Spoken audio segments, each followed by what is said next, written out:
sa Four Hoops. Shoutout. Shoutout.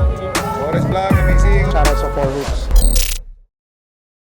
Hello guys, ako nga pala si Tati at may kasama akong special na player na si Christ Kit Benignos po.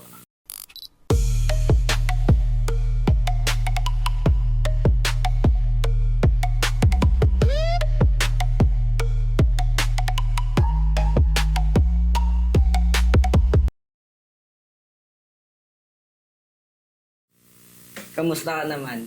Okay lang po. Ilang taon ka na? 16 po. Paano ka nagsimulang maglaro ng basketball? Ano lang po, mga tropa ko lang sa labas, nakikita ko pong naglalaro. Tapos sumama-sama lang, hindi po ako hanggang sa natuto na lang din. Tanda mo pa ba, idol, kung kailan ka nagsimula ng mag-basketball? Yung ano lang, idol, 14 years old siguro. Kasi dun pa lang ako napasama sa mga tropa ko eh. Sino naman nagtulak sa'yo? Sarili ko lang po, idol.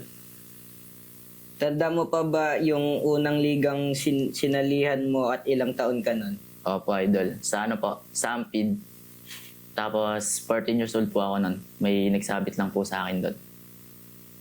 Ngayon, meron ka bang ligang sinalihan? Sa ngayon po, wala. Ano ang routine mo sa training sa isang normal na araw? Ano lang, idol. Pagkagising umaga, minsan jogging. Minsan dribble lang. Yun lang, idol. Solid din na. Paano mo hinahandle ang pressure bago ang isang malaking laro? Ano lang, idol. Dasal lang tapos singa ng malalim para makapag-focus sa laro. Ano ang pinaka di mo makakalimutang laro ngayon? Kwento mo naman. Yung ano, idol. Yung liga namin sa Gineang. Semis namin yun. Tapos lamang kami 10. Eh yung coach namin, babano-bano. Pinasok lahat ng ano, mga maliliit, nagpakampante. Tapos yun, doon na kami nasilat.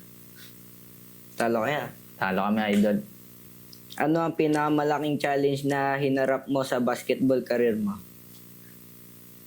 Yung ano lang, idol, yung pakikisama sa ibang teammates kasi hindi ko pa basta yung ibang laro nila kaya parang nahihirapan ako. May moment ba na gusto mong sumuko? Paano mo nalagpasan iyon? Sa ngayon, idol, wala pa. Talagang nagpupursige pa akong lumakas kasi hindi pa naman ako ganun kalakas, idol. Sa tingin mo, ano ang role sa loob ng court? Team leader ka ba, scorer o defender? Defender po, idol. Kasi hindi ko po masasabing scorer ako. May mga kanya-kanya talaga tayong galaw, idol. Sinong inspirasyon mo sa paglalaro o motivation mo sa paglalaro? Unang-una, syempre, pamilya ko. Tapos pangalawa, kaibigan ko kasi hindi nang dahil sa kaibigan ko, hindi ako matututo na ito, idol. Yun lang. Sinong player din ang iniidolo mo? Sinoy Arimado, idol. Bakit mo siya idol? Kasi idol yun, sa murang edad pa lang, natututo ng makipagbakbakan sa mas matanda sa kanya, idol. Anong advice mo ang mabibigay sa mga batang gustong maging basketball player? Yung mga batang gustong matuto ng basketball, unang-una, huwag kayong susuko. Kahit nahihirapan na kayo, kahit may mga nangmamaliit sa inyo, tuloy nyo lang. Dahil yan magsisilbing daan sa inyo upang lumakas kayo. Message mo sa mga taong sumusuporta sa iyo at humahanga sa iyo. Maraming salamat po sa walang sawang suporta sa akin. Sana wag po kayo magsasawa, yun lang po. Meron ka bang may isa-shoutout? Unang-una po, shoutout po sa mga tropa ko sa Tubo. PL po, palibasa lalaki. Tsaka sa Porops din po, maraming salamat po sa pag-imbita. Tsaka shoutout na din po sa pamilya ko. Tsaka sa mga tropa ko na laging sumusuporta sa tuwing may laro ako. Yun lang po mga idol. Ayun lang po mga idol. See you next video. Salamat. Yun lang. Ba't kasi tatawa? Paano mo hinahandle ang...